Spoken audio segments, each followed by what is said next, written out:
Welcome back to Old School Sports and our OOTP 23 playthrough of the Pittsburgh Pirates. We are about to begin the 2045 postseason, and the Pirates have finally overcome our longtime nemesis, the St. Louis Cardinals, as well as the Milwaukee Brewers, to take the NL Central. This is just the second NL Central title for the Pirates in our 8 years of this playthrough. We have actually made the playoffs 6 times in those 8 years, but the previous 4 seasons, when we were a wild card, we finished second behind the Cardinals each time. So a good step in the right direction to finally get the division title from the Cardinals. Unfortunately, both the Rockies and the Mets ended up with better records than we did in the very competitive NL Central. So that means that although we will be hosting our first playoff series, we don't have a first round bye. And we will be hosting those Cardinals for 3 games beginning tomorrow. Could be big changes in store for these Pirates after this season. Can see that our budget and payroll are still second lowest in all of Major League Baseball. And looking at our salary situation next year, going to be close to $30 million, potentially higher than it was this season, which interestingly is just about what we are paying next year to our longtime All-Star, 2-time MVP Isaiah Hill, who had another strong season for us this year, but may be getting to the point where rather than reshuffling a bunch of players to kind of meet payroll next year, do we just move on from Hill? We've had him for his 6 arbitration eligible years, as well as this past season, which would have been the first year that he would have been available for free agency if we had not signed him to an extension several years ago.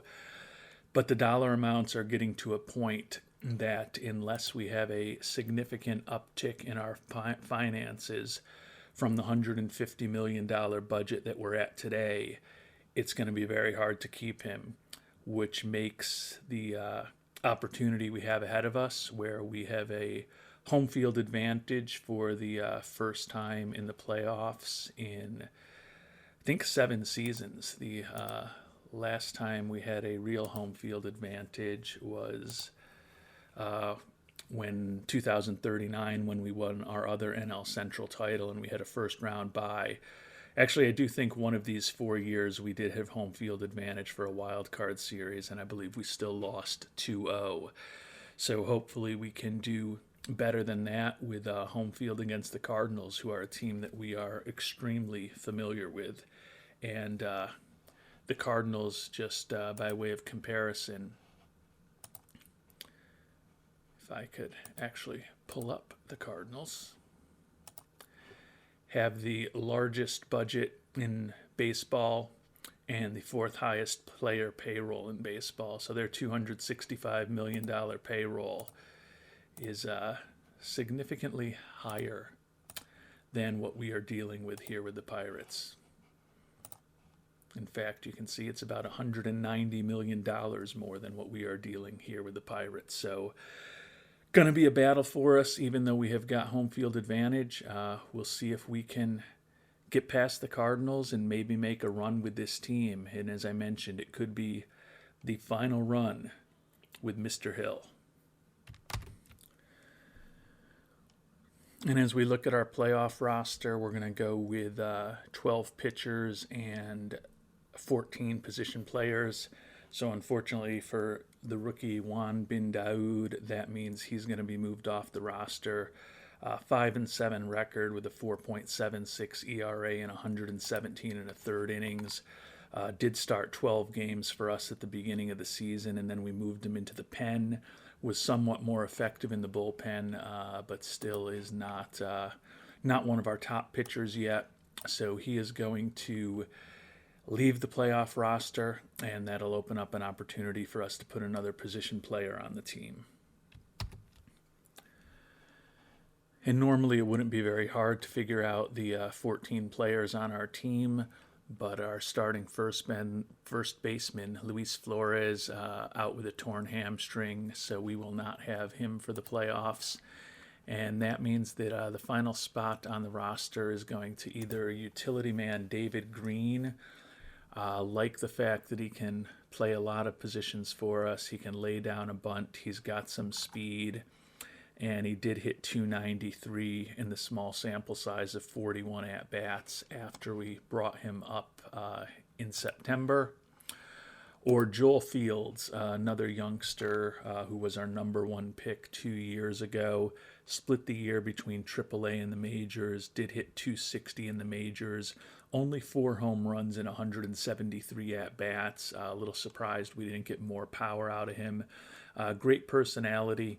Not all that versatile defensively, but certainly has the home run power where he could turn a game for us with one swing of his bat. But I am actually going to go with the more versatile defensive player in David Green. Don't expect that either of these guys is going to be getting a ton of playing time. But if there's a situation where manager Jan Vasquez decides to do a double switch or we run into some injury issues, I think that a versatile defender like David Green has the speed to potentially be a pinch runner. You could bunt him if you needed to in a critical situation. Just think that he gives a little more flexibility to our team having him on board. So we are going to put Green onto the 26-man roster to take the spot that had been occupied by Juan Bin Daoud. So taking a look at our pitching staff, obviously going with a 3-man rotation for the best of 3 series. Says that Rojas is going to start right now, but that could change when we have another day of rest for tomorrow. Luis Longoria, our ace, 14-8 with a 3.44 ERA. Bobby Gonzalez led the teams in wins with a 3.07 ERA and 17 wins, which was best in the National League. Also had the best BABIP and WHIP in the league, probably a marginal Cy Young Award candidate. And then Alex Rojas, who we picked up in a trade deadline trade from Toronto, did pretty well with us, 5-2 record with a 3.45 ERA, 80 strikeouts over 70 and a third innings down the stretch. That lets us move Tony Ballesteros, who we also picked up at the trade deadline, and Sal Valadez, the solid rookie, into the bullpen for this series. So I feel like we are in a pretty good situation with the bullpen. We have a lot of guys out there that we'd be pretty confident coming into a big situation against the Cardinals or anybody else that we're fortunate enough to face as the playoffs move along. And it's a little surprising seeing what Jan Vasquez wants to do with the lineup, because he actually wants David Green to be our starter, the rookie, against both left and right-handers at first base. I think it's because he is a better defensive first baseman than Jaquan Hinton. But when you look at Green's ratings against right-handed pitchers, although they're pretty similar to how he would perform against lefties, when I do compare him to Jaquan Hinton in his ratings, Hinton has got that exceptional power potentially against right-handed hitters or right-handed pitchers. And even though he is not as good defensively, I am going to overrule our manager and put Jaquan Hinton in as our starting first baseman and actually move him up in the lineup to the number 5 spot if I can. Try not to mess the lineup too much. Don't want all the lefties totally stacked together. So should be, I think, better for the team to have Hinton getting those at-bats against right-handed pitchers that we happen to face. And we'll have Green on the roster if we decide, we've got a lead in the 7th or 8th inning and we want to make a defensive substitution after Hinton hits. Or if there's a lefty on the mound in the 5th or 6th inning and we feel it's an opportunity for David Green to pinch hit. We've got that stuff in front of us, but want to make sure that Mr. Hinton, who did hit pretty respectably for us, 260 average, but 7 home runs and 17 runs driven in 104 at-bats after we brought him back to the team before the trade deadline. Gets his at-bats. Clearly, if Flores was healthy, Hinton would be a bat coming off the bench, and Green might not be on the roster. But this is the situation that the Pirates find themselves in. And we are ready for Game 1, hosting the Cardinals. Looks like Rojas will be pitching today. Mentioned that we picked him up from Toronto before the trade deadline. 36-year-old veteran, one-time Cy Young Award winner 10 years ago. A couple of all-star appearances back in his days with the Blue Jays. Then he went to the Dodgers, signed with the Blue Jays this past offseason, and they traded him to us. Did much better for us after he came over with our good defense behind him. He's an Iron Man, good solid pitcher, making a ton of money. Fortunately, we're not paying a lot of it. And happy to have him on the mound in Game 1. He's going to be going against Hector Garza, 31-year-old, also a one-time Cy Young Award winner and a two-time All-Star. Interestingly, was 13-11 this year for the Cardinals with a 3.09 ERA. So a pretty tough pitching matchup for us, and we'll get another tough one tomorrow against the potential future Hall of Famer Tony Machuca. But we will talk about that tomorrow. The goal today is to get a victory over the Cardinals. You can see we were 11-8 against St. Louis this year. But the team's still pretty evenly matched overall. We were second in the league in runs against, so a little bit better pitching staff than their fourth. But they were sixth in the league in runs scored, which is a little better than our eighth in the league in runs scored. So looks like a pretty even matchup on paper. Would be nice for us after finally having gotten past St. Louis in the divisional race this year, to also be able to erase them from the playoffs. And we'll see what happens here in Game 1, especially against the right-handed pitching Garza. We did make the move to ensure that Jaquan Hinton gets the at-bats against a righty at first base. Maybe he'll come up with a big hit for us. And we do get a 6-5 win to open the wild card series, so that is positive. We did get a homer from the youngster Alex Ruacho. Taking a look at the box score, Gaylord and Moreno got the decisions. Our closer Rios came on to get his 45th save of the year, but neither of the starters involved in the decision. Rojas, not great, 4 earned runs over 5 innings. But Garza, 3 earned runs over 5 2/3. So he was close to a quality start. But we got to their bullpen, scored runs off both Arellano and Moreno. And we got pretty clean relief. Valadez did give up 1 unearned run, but then Robles, Gaylord, and Rios pitched well. Player of the game, Kai-Shek Chang for St. Louis. He's actually a former very brief time with the Kansas City Royals in our previous playthrough. Taking a look at the lineup, Ruacho with the home run that we talked about, big hit for us. Arellano, center fielder, back off the IL, 3 for 3 with a run driven in. Hinton 0 for 2, but did score a run and walk twice.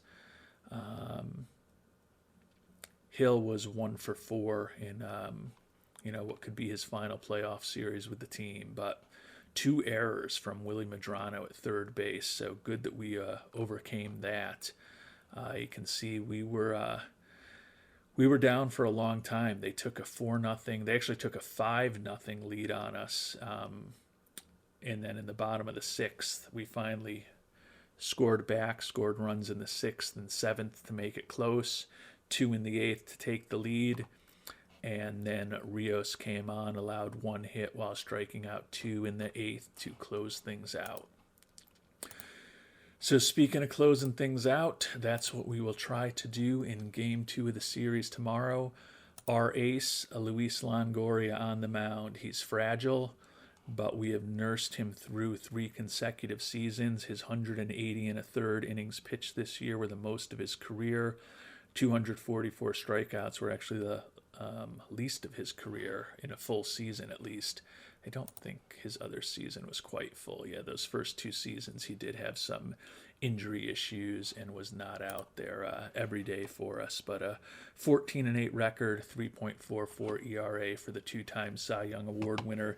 He was actually much better, or the 2-time All-Star, apologies. He was actually much better in the first half of the year, and I thought he might be a Cy Young Award contender this year. Didn't work out that way, as he did not pitch as well in the second half of the year, but still a 189 batting average against. Pretty effective pitcher, and actually pretty consistent when you look. He's put up exactly a 4.5 WAR in his past 3 seasons. His FIPS have ranged from 76 to 78. Sierras in the mid to high 2s. Just a very solid pitcher. And while I'm thinking about it, since we have gotten him through the season on that 90 pitch count, we'll up it to 100 for the playoffs here. And hope that maybe that means we get another inning out of him in a important situation. Obviously would prefer him on the mound compared to almost anybody else on the team. Going to be going up against Tony Machuca. You can see possibly headed to the Hall of Fame. A couple of Cy Young Awards, perennial Gold Glove winner, perennial All-Star for the 33-year-old. He was actually briefly with us when we made the playoff push in 2041. Picked him up from the Twins. He went 5-2 with a 3.61 ERA for us. And not a player that we could afford at $31 million a year. And he happened to sign with our division rival that year. And you can see all he's done for them over these past 4 seasons is win 19, 15, 20, and 16 games, leading the league in strikeouts each of the last 2 years, and innings pitched 3 out of 4 years, while winning his second Cy Young Award last season. So a tough matchup for us today against the outstanding Machuca, but we've got a pretty darn good pitcher on the mound also. And we get the series victory, 3-1 win. Longoria looks like he was better than Machuca, and Jaquan Hinton did get a home run against the right-handed pitching Machuca. So Arellano gets the MVP award, but the Pirates, with the home field advantage over the St. Louis Cardinals, are on to the National League Division Series. You can see we jumped on him for 3 runs in the first. They came back with a run in the second, and after that it was lights out from both of the pitching staffs. Longoria ended up giving up a run with 10 strikeouts in 6 innings. The former starter, Montoya, 2 innings of perfect relief, and then Rios came on for his second save, gave up a hit in both of his innings pitched in both games, but no runs allowed in 2 straight saves for him. Machuca was solid, got a quality start with 3 earned runs over 6 innings as he bounced back after that first inning, but it was not to be enough. Arellano, 1 for 4 with another ribby. Hinton, 1 for 4 with 2 ribbies. Those 2 guys accounted for the most of the offense. Guzman also scored a run. And our Pirates are on to the NLDS in this win or bust type season for Pittsburgh. And with the Pirates winning the series and the NL starting first, you can see we've already taken our series against the Cardinals, while the 2 AL wildcard series haven't even gotten underway yet. And taking a look at the division series, former team the Royals going to be going up against the Rangers. The Astros and the Yankees continue their long time at this point playoff rivalry. Battle of National League West clubs between the Rockies and the Padres. And we will head to New York to face our frequent playoff nemesis, the New York Mets. Will this be a year of redemption for the Pirates? The path to redemption is certainly there. Took out the Cardinals, who have beaten us in the NL Central 4 straight years. Now we get to face the Mets, who have taken us out multiple times in the playoffs in recent years, and could potentially be facing the Rockies in the LCS, and they are the team that took us out of the playoffs last year. And wouldn't it be interesting if we somehow made it to the World Series and ended up going up against our former team, the Kansas City Royals?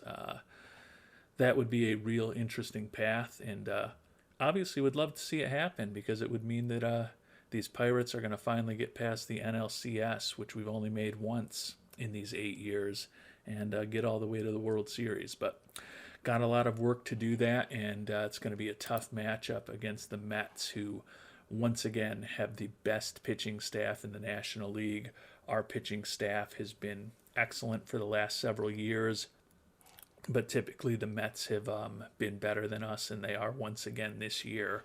Allowed 31 fewer runs than we did, and their offense also 1 spot better than us, and they scored 35 more runs than we did. So the numbers certainly favor the Mets in terms of what they did over the course of the season, but you can see we were 5-1 against them, so hopefully that will carry over a bit to this playoff series. It would be nice if we could get one in these first 2 games in New York, particularly with our second and third starters going. Actually, we need to go to our pitching and change that, because we need a 4-man rotation now. So we will let Mr. Vasquez update that.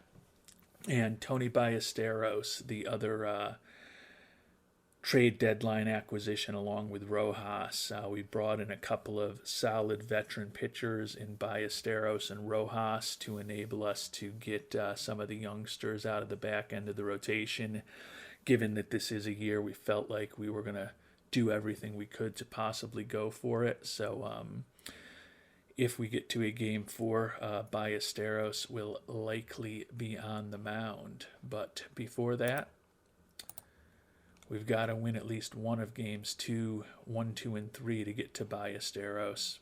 And actually, he's set to go tomorrow right now. I think that will change. That doesn't make sense. But actually, it might. Although I would think we would have had enough time off since Alex Rojas pitched, but haven't done the math in my head. But anyhow, Bobby Gonzalez, as I said, I think is a Cy Young candidate this year for the longtime Pittsburgh veteran. 17-12 record, 3.07 ERA, led the National League in games started, wins, BABIP, and WHIP. So the veteran lefty on the mound for the Pirates. He will be going up against Jose Diaz, 28-year-old lefty for the Mets. So a couple of southpaws going here in Game 1. Diaz 11-11 with a 4.46 ERA. Even though we are on the road, would think that this pitching matchup favors us, and you can see we are up against a very successful pitcher, Isaiah Bird, in Game 2. So hopefully the Pirates can get this series off to a good start. And we do not. Gonzalez was solid, but took the loss. Looks like his namesake got the save for the Mets, Bill Gonzalez, but they look the same here.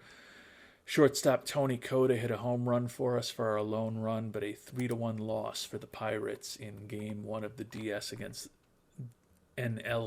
against the Mets. You can see Gonzalez was solid. 3 earned runs over 6 1/3 innings, 7 hits, no walks. Did his job. We just didn't generate much offense. Diaz was good for the Mets. Masira and Gonzalez, no runs over 2 1/3 innings of relief. And we only had 5 hits. Arellano, Medrano, Gonzalez, and then a couple from Cota, including the solo home run. But these 3 and 5 game series can get out of control pretty quickly, and definitely facing some pressure now with Game 2 coming up. And one of our minor league hitting coaches, Hunton Lautenheiser, who we just brought on this past year in the DSL. You can see he's got a great profile to hopefully be an effective coach for us. But he's looking to go to the Empire State Grays. Okay. If you think that's a big upgrade for you, good luck with that. Needs an extension or a promotion. I'm guessing he probably won't accept an extension for us. Not interested in that. I don't think we have a lot of openings coming up on our coaching staff this year. In fact, I'm confident I think only have one, because I had signed most of the players or most of the coaches that I wanted. And at this point in the sim, we've got pretty good personnel across the organization. So yeah, I think trainer Jonathan Gomez, we've been going year over year to year with trainers because we just haven't seen anyone that we wanted to make a long-term commitment to. But everyone else who's expiring this year, we have signed to an extension. So as much as I think Lautenheiser is a good coach, I'm not going to fire one of my other good hitting coaches just to promote him. So good luck with the Empire State Grays.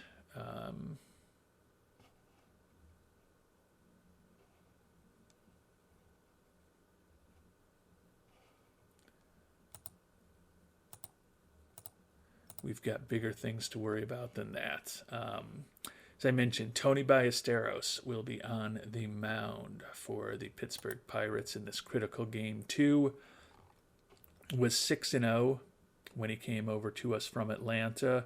His ERA was 4.75, though, allowed 49 hits and 23 walks over 47 and a third innings pitched.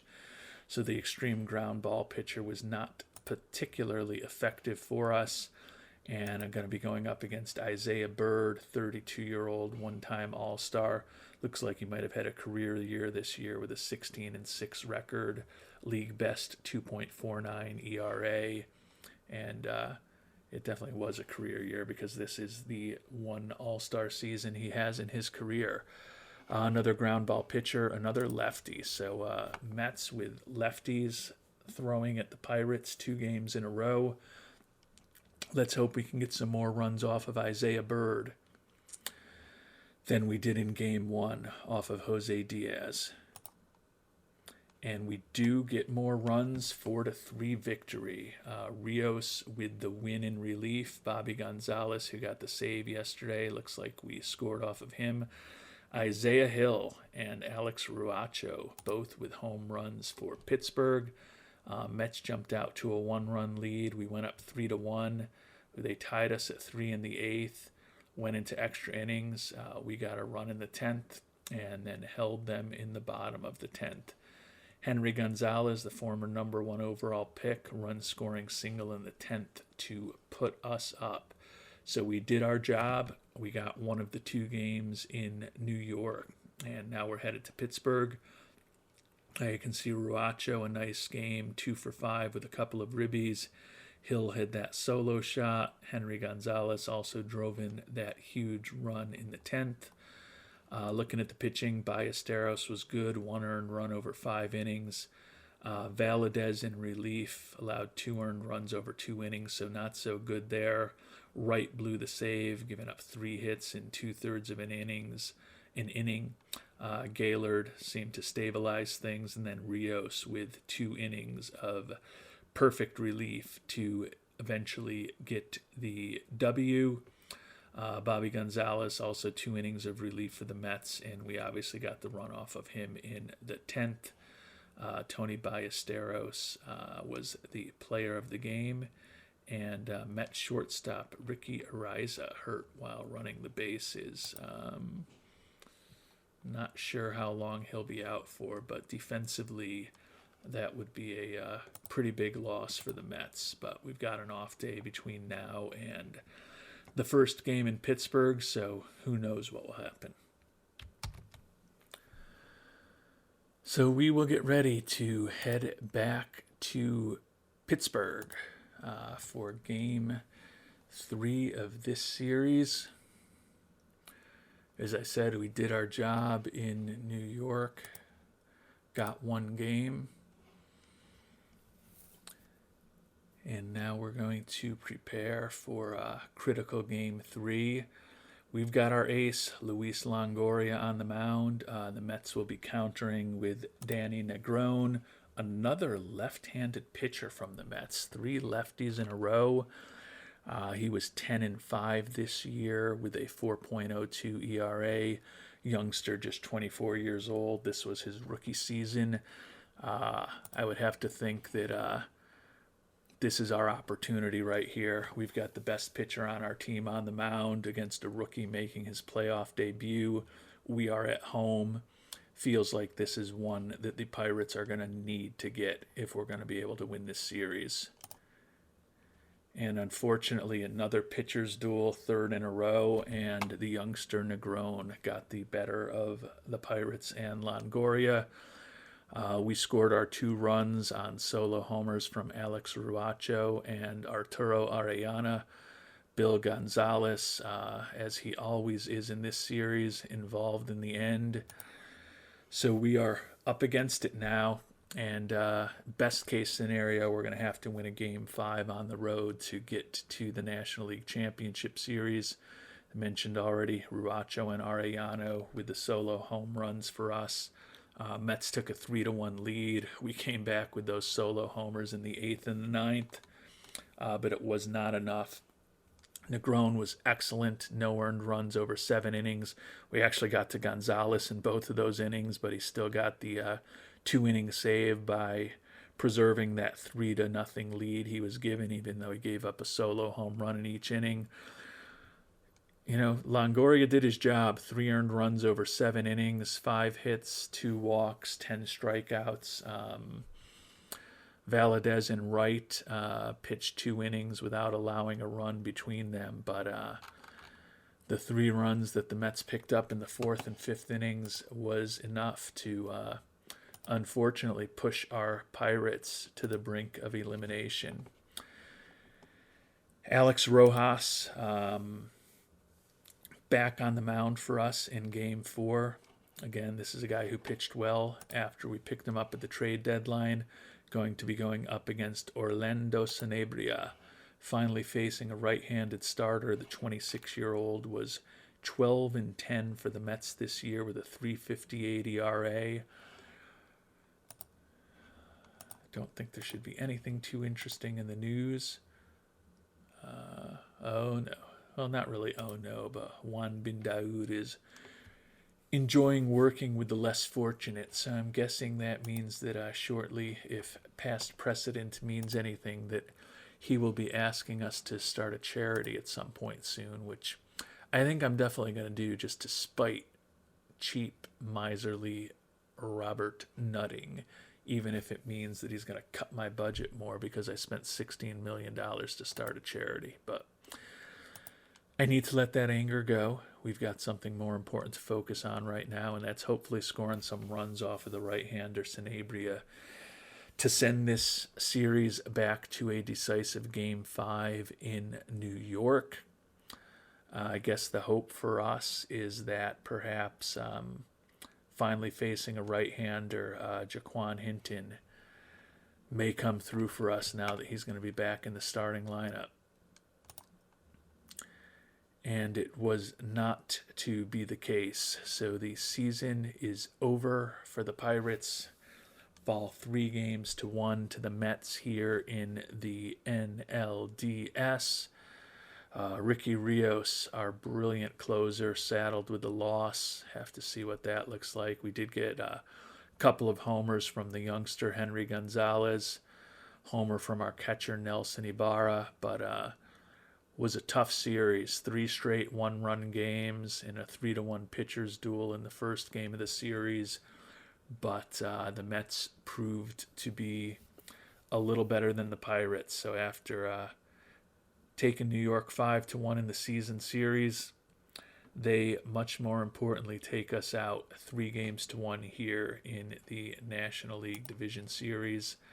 Ugly way to lose too. We took a 3-0 lead, gave it all back, tied it up at 4 in the 7th, then gave up 2 runs in the 9th, and only got one of them back in the 10th. Rios was not good in that. Or that was the 9th inning. It didn't go into extra innings. Sorry, Rios was not good in that 9th inning. 2 runs, both earned, allowed 3 hits. Rojas wasn't great either. 4 earned runs over 5 2/3. Did have Mike Wright come on and kind of stabilize things with 2 1/3 perfect innings for us. But too little, too late for these Pirates. Isaiah Hill did drive in 2 of our runs, but hit just 167 in what could be his last playoff action with the Pirates. So disappointing end to the year. Obviously, we were the underdogs. We had the 3rd best record in the National League, which is why the Mets and the Rockies both had home field advantage ahead of us. But we really tried to change things up with the team this year, trading away longtime ace Tony Santana before the season started to attempt to improve our team defense, which we did in some ways with the second baseman and the shortstop that we brought on. You can see we ended up 3rd in defensive efficiency and 2nd in zone rating. The offense was not great, 8th. The pitching was very good, 2nd. Had a lot of big months and were never as good all season long as we were in September when we were 19-5. So we're a pretty confident team as we headed for the playoffs, but all that got us was another exit from the playoffs and another year without a championship for the Pirates. As I mentioned at the end of last season, we've proven we can be a consistent playoff team, but we have not proven that we are truly a championship contender, and that is the name of the game. So another disappointing season is in the books for the Pittsburgh Pirates. And as expected, Juan Bin Daoud is asking us to rally the team's help, and we can either give a donation or start a charity. It's probably not going to be the best thing for our budget next year to start the charity, but it will potentially help with fan loyalty and fan interest. Taking a look at the accounting at this point, we're set to make $25 million for Mr. Nutting this year, so starting the charity would have a really significant impact on that, but I feel like boosting fan loyalty and fan interest is something that we just haven't been real successful at thus far with the Pirates. So we are going to go ahead and start the charity that Juan Bin Daoud wants to. And hopefully we will see that have a nice impact on fan loyalty and fan interest in the not so distant future. And looking at the championship series, we know that the Mets took out our Pirates. The Padres upset their division rival, the Rockies. The Rangers took out our former team, the Royals, in an upset. And the Yankees swept the Astros. So we are potentially about a week and a half away from a potential Subway Series. But the Rangers and the Padres, who are both likely underdogs, are both going to be trying to make sure that does not happen. And with our season now over, we'll take a look at our top and bottom performers from the past season. We've already talked through most of the big pitchers. Longoria, we with the 90 pitch count that we had in the regular season, got him through a 3rd straight regular season where he didn't miss any time. Expected to make about $15 million next year in arbitration, so it's going to get increasingly hard for us to bring him back. Clearly, we won't have both him and Isaiah Hill back next year. I think the big question, and we'll know more when we do find out our budget, is whether perhaps we need to move on from both of them. We'll have Bobby Gonzalez back. Rojas and Ballesteros, who we picked up, both have 1 year left on their contracts that we got their teams to pick up huge chunks of. So they will be back as solid starters for us. And then Sal Valadez, the youngster who was our second pick in our first draft ever with this team back in 2038. Had a respectable rookie year, 11-10 record, 3.70 ERA over 187 and a third innings. Doesn't look like he's going to be a top of the rotation starter, but certainly looks like someone who could eventually, particularly if his stuff continues to improve with development of a better splitter, better curveball, could certainly be a pretty solid 3 or 4 starter for us down the line. So good to have him on board. Ricky Rios, despite the struggles in the playoffs, led the NL with 44 saves, 2.56 ERA, and 105 strikeouts in 81 innings. Arbitration number is going to be another big decision for us next year, though. He made the major league minimum this year, expected to make over $8 million next year, so he's going to be another one of those tough decisions for us. Greg Gaylord, who was the National League reliever of the year last season, not nearly as impressive this year. 3.29 ERA over 52 innings pitched. Still had 70 strikeouts, 5-2 record with 4 saves. A solid season, but not nearly as impressive as he was a year ago. Jose Montoya is a guy who we did eventually move to the bullpen this year. That third pitch, his slider, just has never developed. He's 27 years old now.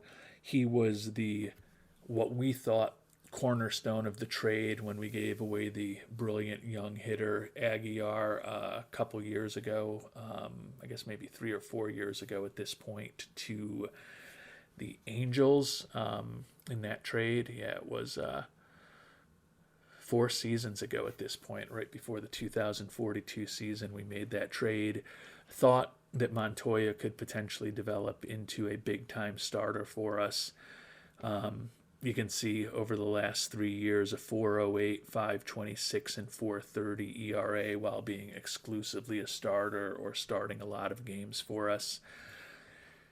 He's hopefully going to be a high-end bullpen arm, but at this point, unless that slider develops, which again I'm not expecting at the age of 27, he's probably a solid bullpen arm, but we were certainly hoping for more than that when we traded away one of the top young hitters in the game for him. Mike Wright, another good season for us, 2.91 ERA over 105 in a third innings, 124 strikeouts. Ethan Mingo, also solid again, 3.35 ERA, 105 strikeouts over 91 in a third innings. Bobby Astorga, the rookie, did spend some time starting for us, started 10 games, then moved them to the pen where he was somewhat more effective. 151 strikeouts and 128 in a third innings, very solid. 4.49 ERA, not quite as exciting, but hopefully similar to Valadez, he can ultimately become a solid contributor at the back end of our rotation.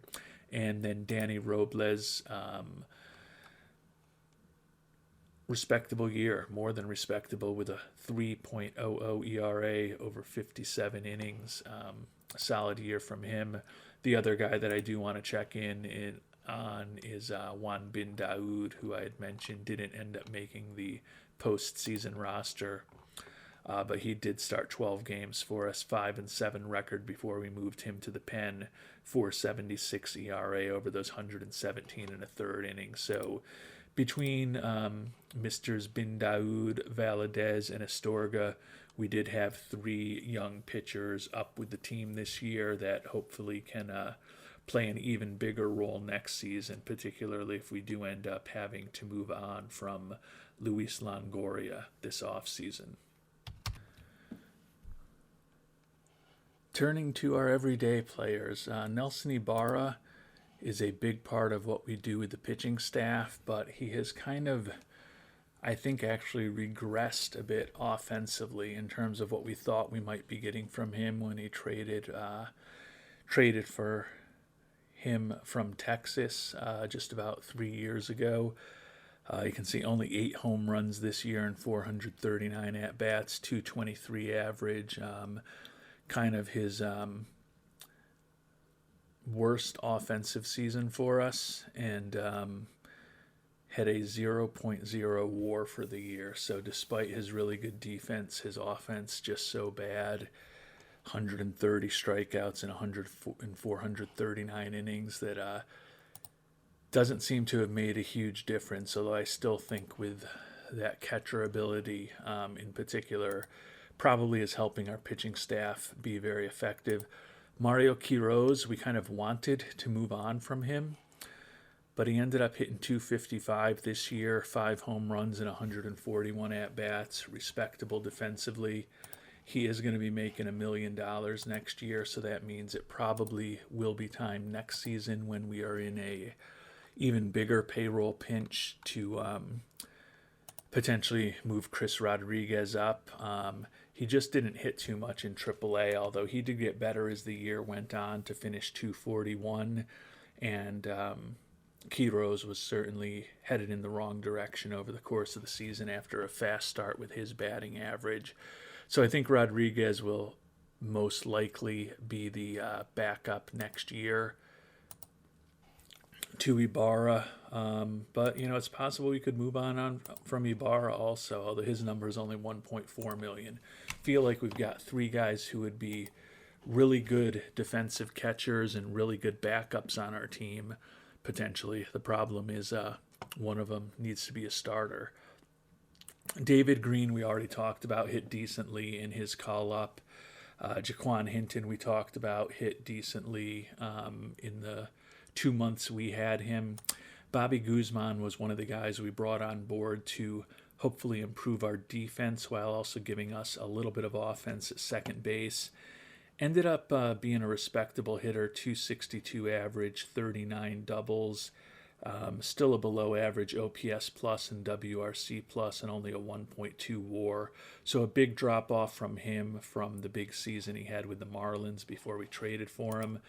That said, he's still expected to get a decent raise next year, so going to be another one of the regular difficult arbitration decisions we face with the Pirates being in the difficult payroll position that we typically are.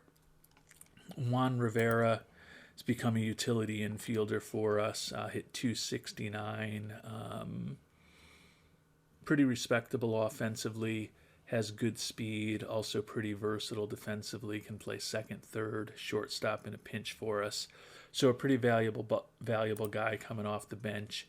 His arbitration number next year is not excessive. Would think that he'll be back as a utility infielder.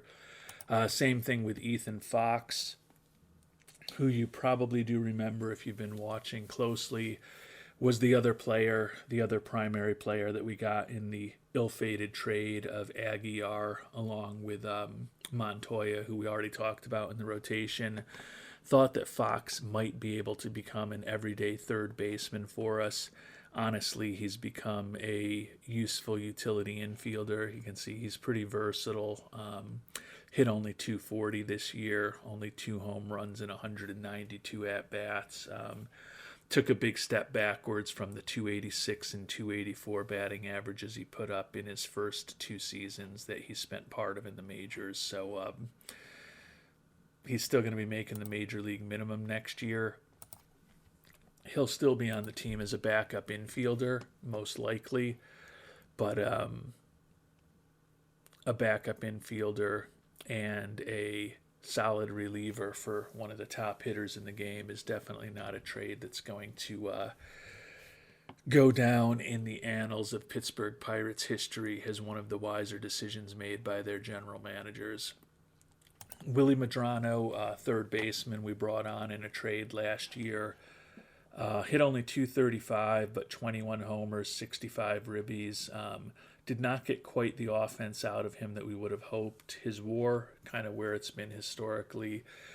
Hoped that he would upgrade our bat at third base and our glove a little bit. I think he did some of that. Another guy who's going to be looking for a raise of about $2 million next year. So another guy we're going to have to decide whether we want to commit to or move on from. Tony Coda, another guy in a similar situation. Not looking for a huge raise, only about $1 million.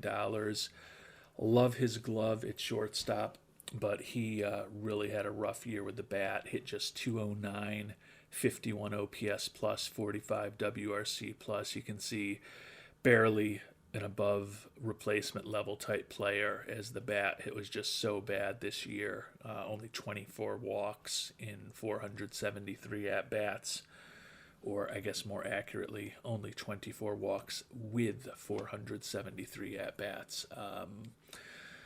So his lack of offense just kind of neutered the excellent defense that he does bring to us at shortstop. Guy whose bat has never been accused of being neutered, Isaiah Hill. Talked about him a bit at the end of the last episode.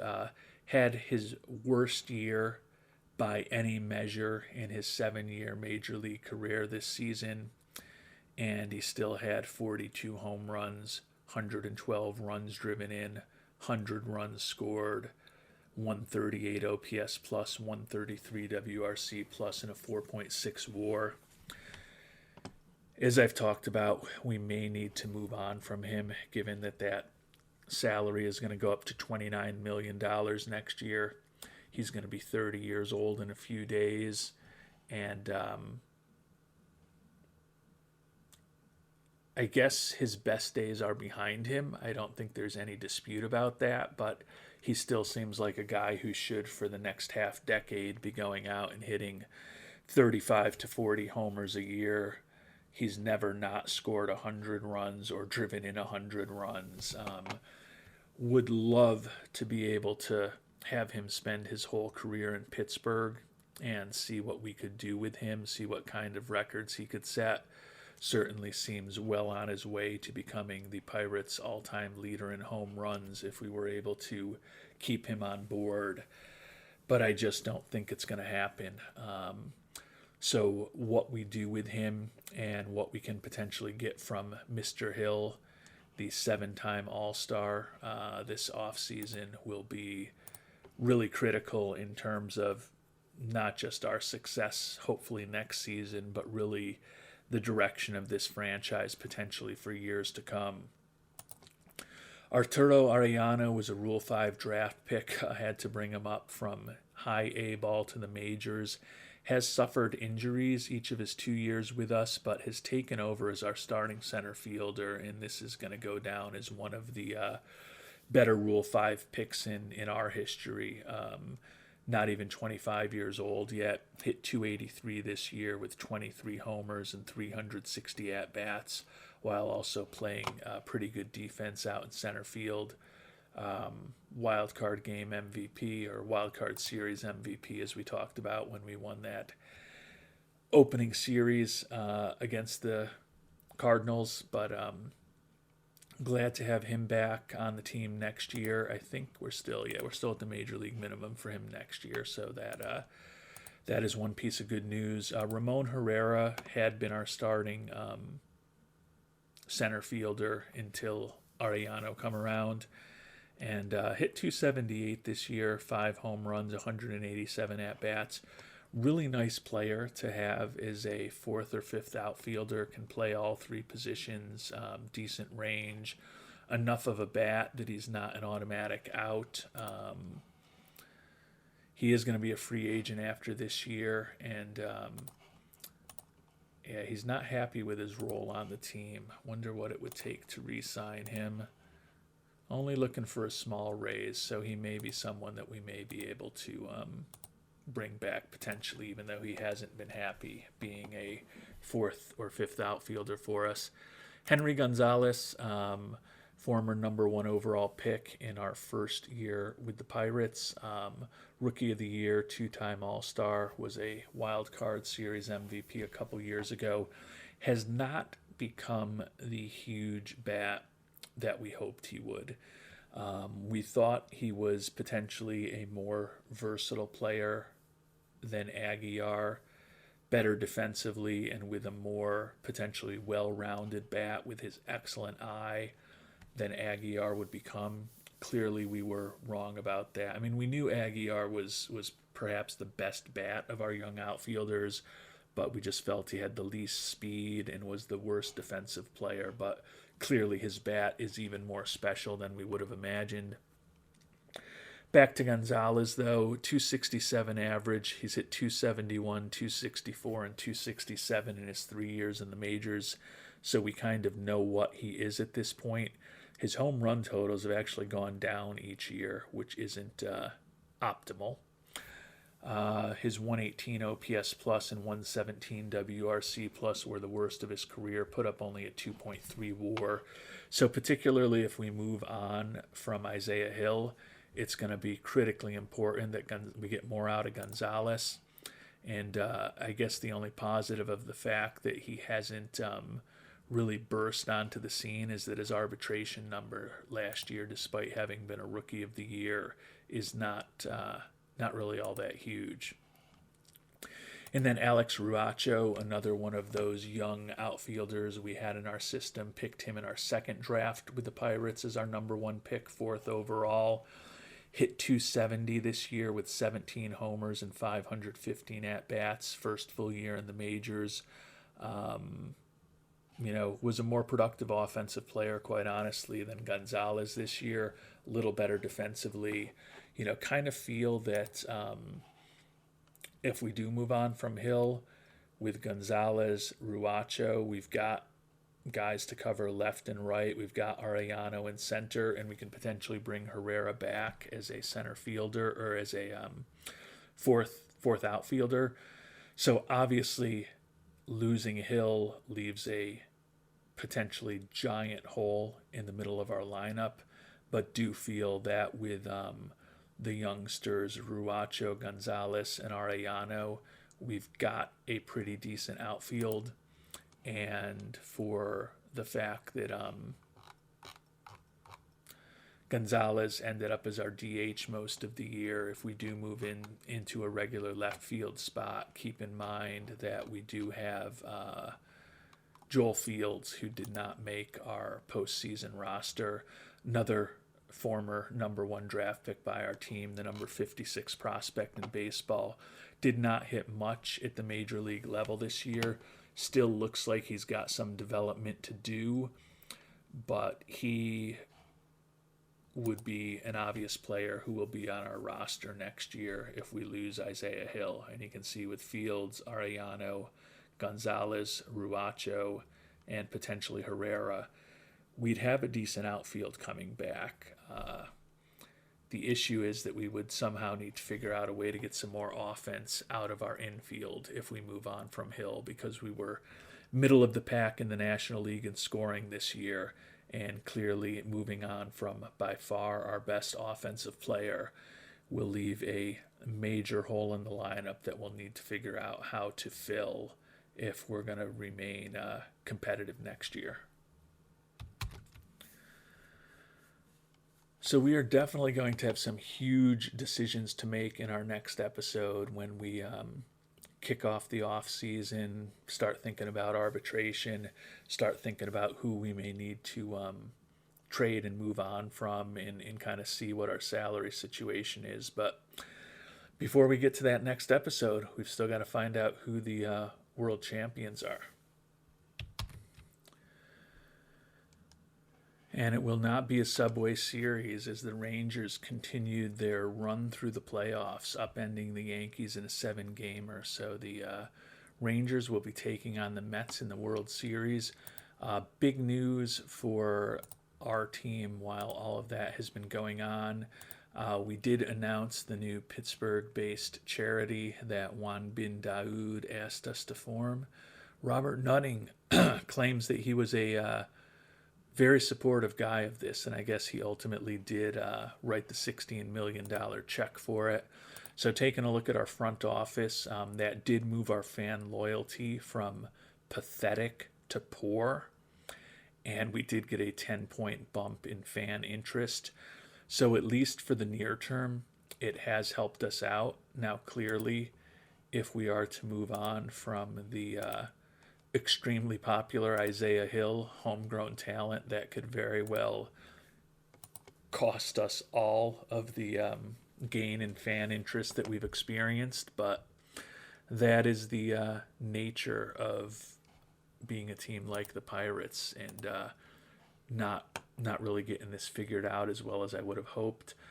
Some other good news, Alex Arroyo, who you may remember that we took 13th overall in 2041, was pretty surprised that a pitcher with his profile fell to us at number 13 in the draft, is now viewed as the number 25 prospect in baseball.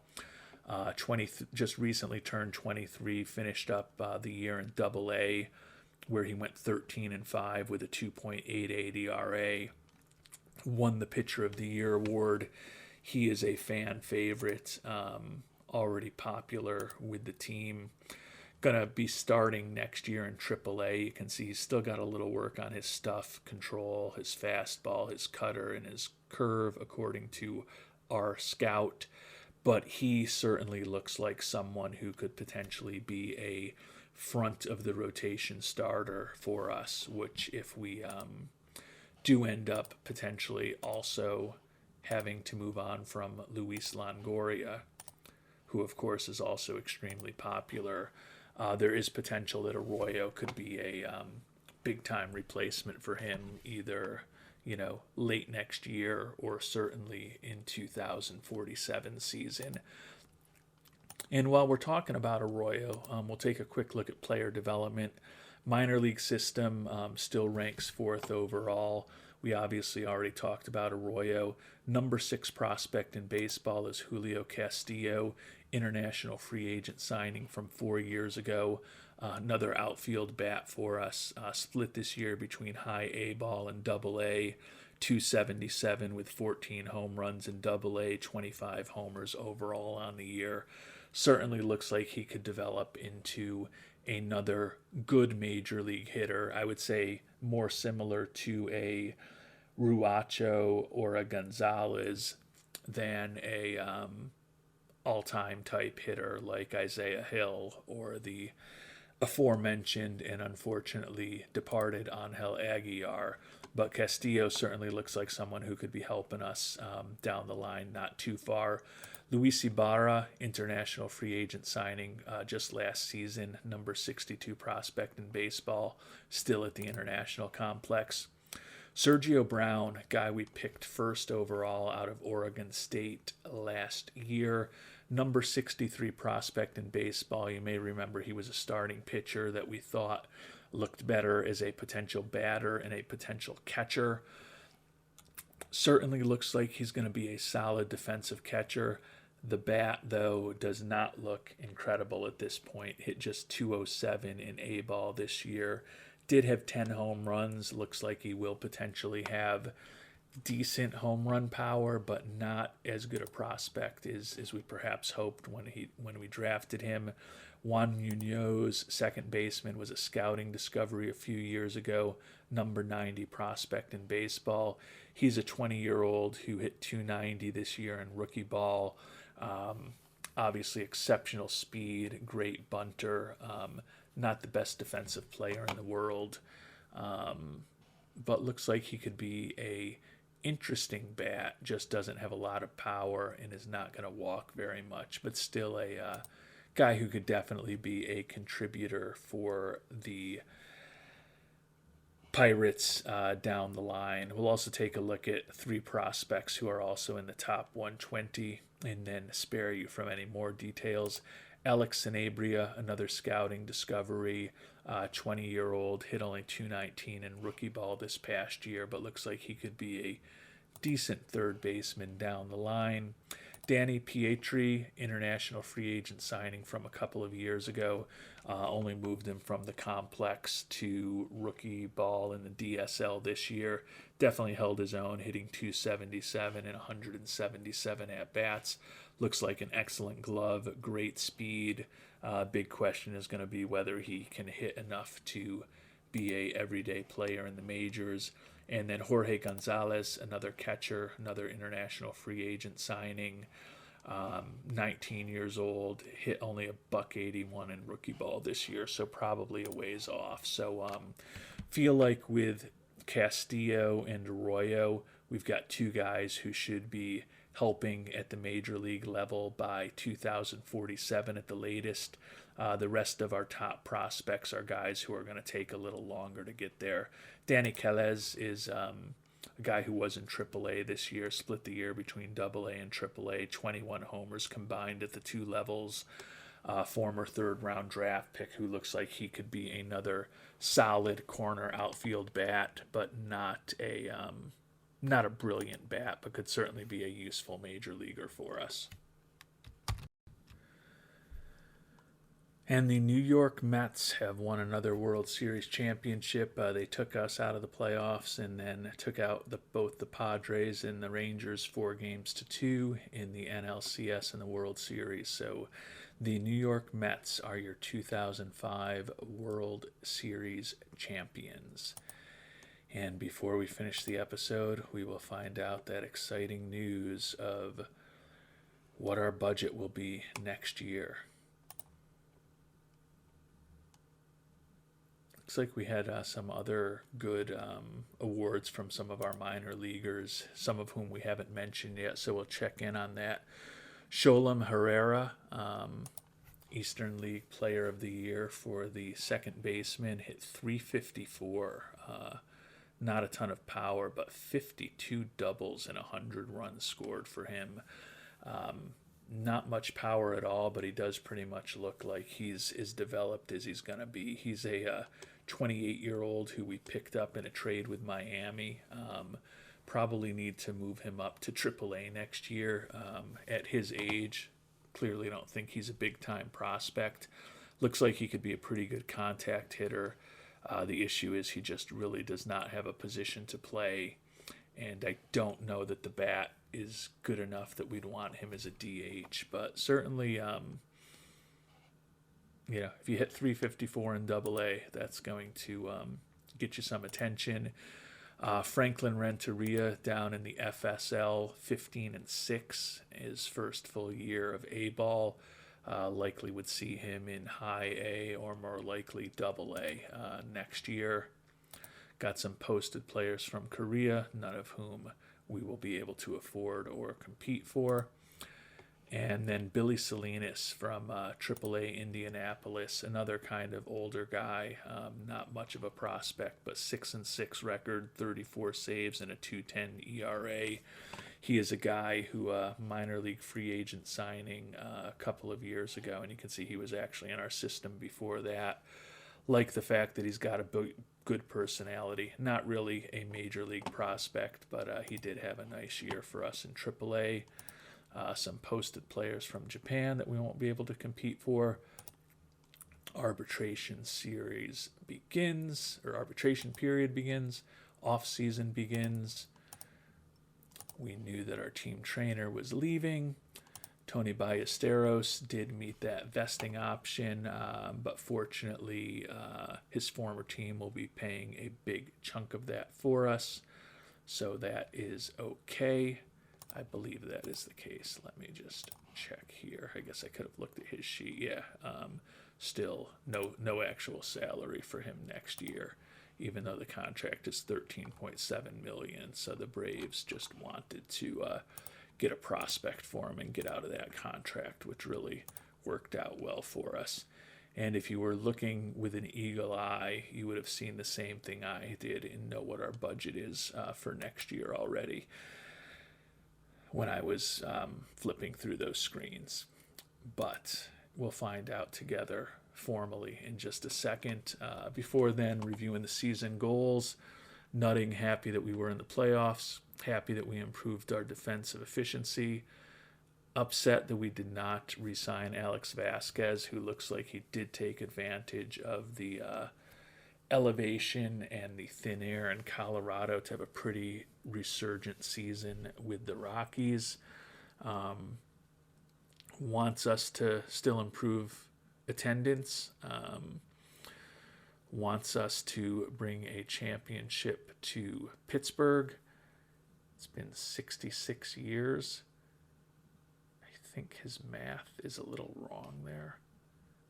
Oh, no. Okay, it's 2045 now. I thought he was saying it's 2047. Yes, the We Are Family of Pirates of 1979 is still the last championship for this franchise. Yes, it has been a brutal run of failure. And I would say that it's not all my fault. We made the playoffs 6 out of 8 years, Mr. Nutting, despite typically having the lowest or one of the handful of lowest budgets and payrolls in the game. I do think this city deserves a winner, though, and I'm going to keep trying to give it to him. He's happy with what we've done, and our goals are just win the championship, upgrade at catcher. So simple. And the new budget, if you did see when I flipped through the last screen, is $154 million. So we got a $4 million boost, which helps a little bit, but still going to be exceedingly difficult to bring back all of these players. You can see if we bring back everyone on the team right now, we're looking at $115 million, which theoretically, technically, we can't afford. We would just have to really pare back our scouting and development budgets pretty significantly. So we have some huge decisions to make this upcoming off season. Will our two most expensive players for next year, Isaiah Hill and or Luis Longoria, be back? Or will we be moving on from one or both of them? We're going to give that some thought between now and our next episode. If you've got thoughts, would love to hear them down below. And thank you so much for watching, and hope you have a great day.